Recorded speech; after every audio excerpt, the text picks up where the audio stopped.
Perilous for them, good for profits. Is big business ready to love Trump again? Once critical CEOs have reasons to back a second Trump term, with plans for tax breaks and reduced worker power.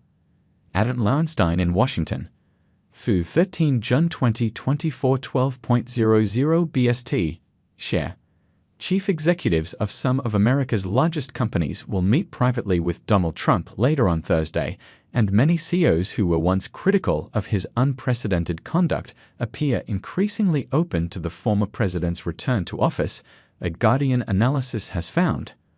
The private audience with the former president will take place at the quarterly gathering of the Business Roundtable, a powerful Washington lobbying group that advocates for the interests of chief executives of big U.S. firms. Joe Biden was also invited. His chief of staff will attend while the U.S. president is abroad, a Business Roundtable spokesperson said.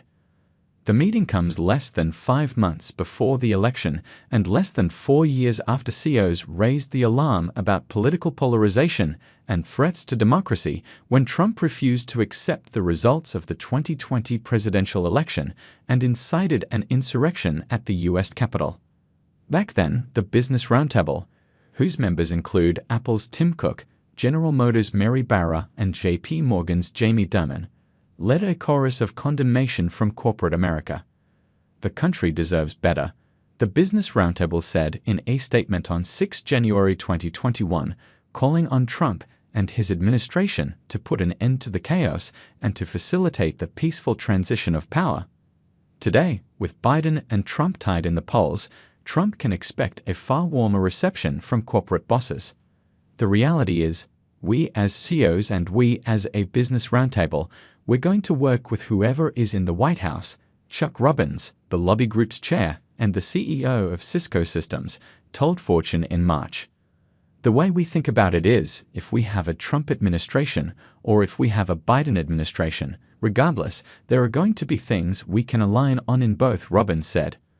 While corporate America's views appear to have changed, Trump's have not. The former president still has not accepted the results of the 2020 election, nor has he committed to accepting the 2024 outcome. He maintains that the supporters who he urged to storm the Capitol were there with love in their heart. And Trump and his campaign have promised a range of divisive and anti-democratic initiatives if he is re-elected, from mass firings of nonpartisan government officials to the weaponization of the U.S. Department of Justice against his perceived enemies. Yet a second Trump term promises benefits for CEOs and their companies in a variety of policy areas, from lucrative tax breaks. Trump's recent pledges include a business-class big tax cut, to sweeping rollbacks of Biden-era efforts to promote market competition and strengthen worker power. It has always been clear that the CEOs of the Fortune 500 are not what is going to preserve democracy, and that the CEOs of the Fortune 500 work for their investors who demand insatiable amounts of profit, said Lindsay Owens of the Groundwork Collaborative, a progressive advocacy group. If they think that President Trump is perilous for democracy but good for profits, I think it has always been clear where they're going to land on this question. Sad time for our country. A few days after the 2020 election, dozens of CEOs gathered on a hastily organized 7 a.m. Zoom call to discuss Trump's refusal to accept that he had lost. The executives met to share observations and talk about what possible roles they might play in encouraging a smooth transfer of power. Jeffrey Sonnenfeld, a Yale School of Management professor who has spent decades counseling chief executives and who convened the post-election Zoom, later wrote, attending the calls of some of America's largest corporations, including Walmart, Johnson & Johnson, Blackstone, Comcast, and Goldman Sachs. The next day, the Business Roundtable, which counted many of the attending CEOs as members, issued a high-profile statement congratulating Biden and Kamala Harris and urging elected officials and Americans across the political spectrum to work in good faith to find common ground. A similar pattern played out in the days surrounding the January 6 insurrection at the Capitol. CEOs and their companies quickly distanced themselves from Trump. Many pledged to stop making campaign contributions to Republican politicians who voted against certifying the election results. Executives were portrayed in the media as patriots who put their self-interest aside and their reputations at risk to speak out. "It's just a sad time for our country," Robbins, the Cisco boss, told the New York Times. "At a time where we have so many challenges, the partisanship is astounding. Our leaders must call for peace and unity now," tweeted Mark Benioff, the CEO of Salesforce, on 6 January. "There is no room for violence in our democracy. May the one who brings peace bring peace to our country."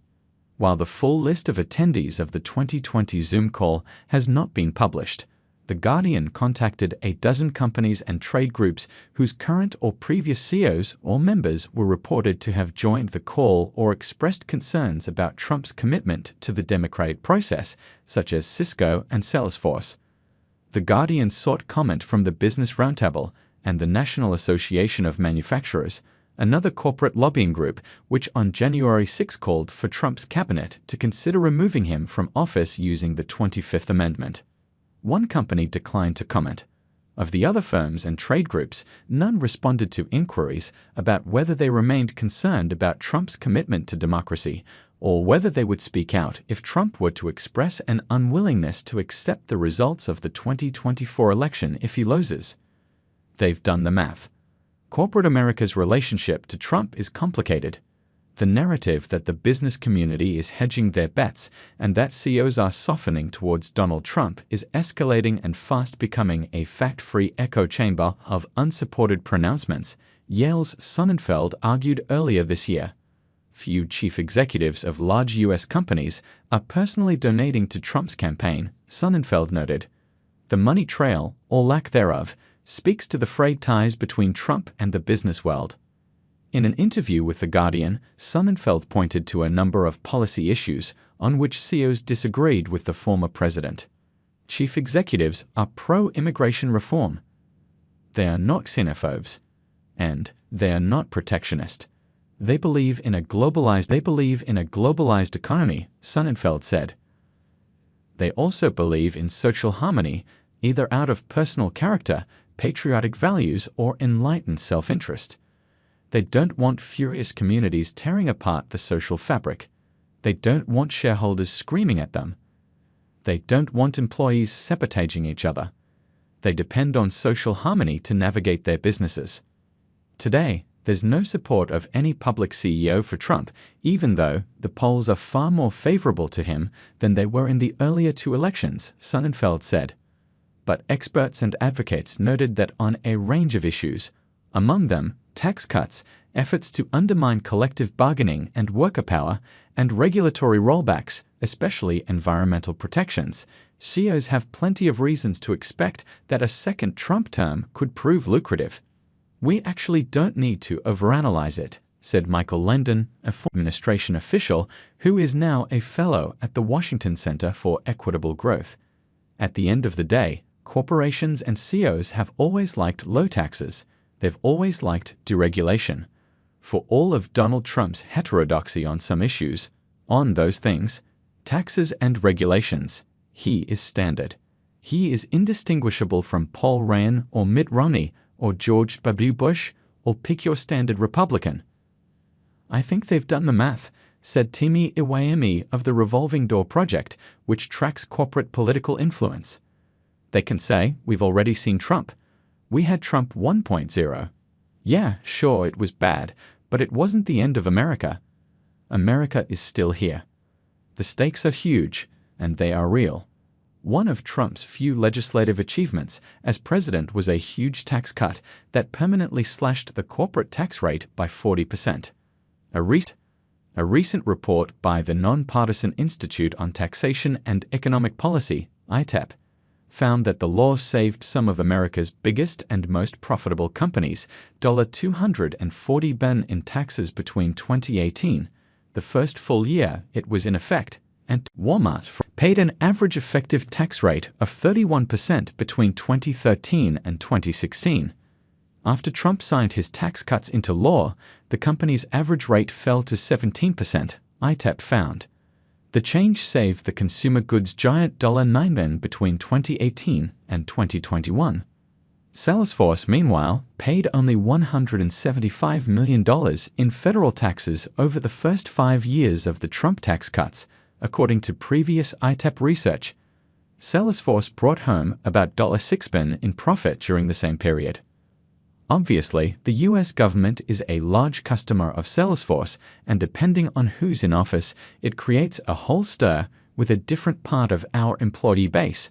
Salesforce's Benioff told Bloomberg in January. So that's just a reality. But the reality is that, hey, we are the same company regardless of when that election is going to occur and regardless of who that president will be. Trump has promised to reduce the corporate tax rate even further if he wins a second term. But corporations are gearing up for an even bigger tax fight next year. Cuts to individual income and estate taxes, as well as business pass-through rates, changes that overwhelmingly benefited wealthy and white Americans, are set to expire next December. Whether they just expire, whether they get replaced by something, whether they get extended, is a massive question, and it will be a question that Congress has to deal with and the president has to deal with one way or the other, said Equitable Growth's Landon. And so the stakes are huge, and they are real. They will also have another bite at the apple to get even more than they currently have. Lindsay Owens. For corporations, these stakes are even higher following their failure earlier this year to secure passage of a congressional tax deal that would have rolled back some of the taxes meant to pay for Trump's 2017 tax law. Companies and their trade groups lobbied aggressively for these provisions, which could have saved them hundreds of billions of dollars over the next decade, The Guardian previously reported. I think they assume under Trump they will not only get an extension of the status quo, which is very beneficial to them, but they will also have another bite at the apple to get even more than they currently have, said Owens of the Groundwork Collaborative. A huge turn-off to business leaders. In other policy areas, a second Trump administration would have more leeway to unilaterally pursue an agenda friendly to big business, and would enter office with a savvier understanding of how to achieve it. In 2024, Trump will be a much more professional operation, said the Revolving Door Project's Iwaimi. They have a much more clear and deep understanding of the executive branch, and they would have a team that would be fully equipped. Last year, the right-wing Heritage Foundation published Project 2025, a policy-by-policy, agency-by-agency roadmap to dismantle the administrative state, as the organization's president described it. Project 2025 includes a range of policy levers that would roll back efforts to promote economic competition and protect workers. Many of the recommendations align with positions that corporate interests have already taken. For instance, Biden's Securities and Exchange Commission recently approved new requirements for public companies to disclose some of the risks that climate change presents to their businesses. The final SEC rule was weaker than the agency's original proposal and even incorporated recommendations from the Business Roundtable and other trade groups not to require companies to track or report on the climate impacts of their supply chains. Nevertheless, immediately after the rule was finalized, Republican state attorneys general and the U.S. Chamber of Commerce, another corporate lobbying group, sued the agency. Everybody here at the Business Roundtable is committed to climate change, to controlling our carbon footprint, Robbins told CNBC the day after the SEC finalized the climate disclosure rule. But some of the requirements, first of all, we're not sure it's the SEC's remit to do that. But secondly, it's just an incredible amount of work that actually increases costs at a time when we're talking about inflation. Project 2025 goes even further, suggesting that Congress prohibit the SEC from requiring these types of disclosures in the first place. It also encourages repeal of other reporting rules that became law after the 2008 financial crisis, such as a requirement that public companies disclose the ratio of CEO compensation to median worker pay. The Business Roundtable spent years opposing federal efforts to require companies to disclose this measure of executive compensation. Another agency on borderline obsessive corporate ire is the Federal Trade Commission, FTC, which under Biden has taken a far more aggressive approach to challenging corporate power than any administration, Republican or Democratic, for decades. Earlier this year, the FTC finalized a landmark ban on non-compete clauses. The ban, as the FTC chair, Lina Khan, described it, helps make sure workers have the freedom to pursue a new job, start a new business, or bring a new idea to market. Something that I think Americans have been hungry for a long time is for government, in a muscular way, to protect them not just as consumers, but also as workers and small businesses from serious abuse from big corporations, said Elizabeth Wilkins, a former White House official who recently stepped down as the FTC's chief of staff. This is stuff that people want, but it's also stuff that big corporations have been getting away with for a long time, said Wilkins, now a fellow at the Anti-Monopoly American Economic Liberties Project. I am sure that they aren't happy about it. The day after the FTC finalized the ban on non-competes, the Business Roundtable filed a lawsuit to stop what it called this unwarranted regulatory overreach. The Federal Trade Commission is a huge turnoff to business leaders, said Yale's Sonnenfeld. Corporations recognize that there's an alphabet soup of government agencies with the power to properly enforce long-standing laws and, when necessary, crack down on corporate exploitation, said Iwami. They recognize that if you pull any acronym out of the pot, take the SEC or the FTC or whichever, they have the potential to sell out public interest, and that is just much more likely under the Trump administration. They are not the central heroes of the economic story. Despite their complaints about the Biden agenda, the fact remains that U.S. corporations have thrived during Biden's time in office, routinely reporting record profits and awarding sky-high CEO pay. In 2023, the median head of an S&P 500 company took home more than $16 million, an increase of nearly 13% from the previous year, according to a recent AP and Equila analysis. Workers' wages grew only 4%, the report found. Meanwhile, corporations are salivating over hundreds of billions of dollars in new tax incentives created by Biden-era legislation to tackle climate change and spur domestic investment in infrastructure and semiconductor manufacturing. And far from freezing out corporate America, as some progressives had hoped, the Biden White House has aggressively solicited executives' input. Wilkins described the administration conducting an enormous amount of outreach to the corporate community. They engage, for sure, Robbins told CNBC in March. There's open communication, there always is, so that's not the issue. Still, bosses appear increasingly fed up with Biden's rhetoric. While the Biden administration has been great for business, and most CEOs are not actively supporting Trump's re-election bid, that doesn't mean that they're pro-Biden, Sonnenfeld said. There are plenty of issues that they have with Biden on certain areas. They don't like being vilified on the tax front, even though maybe some should pay some higher taxes. They're smart on setting up A-class warfare. The president puts workers at the center of the economic universe.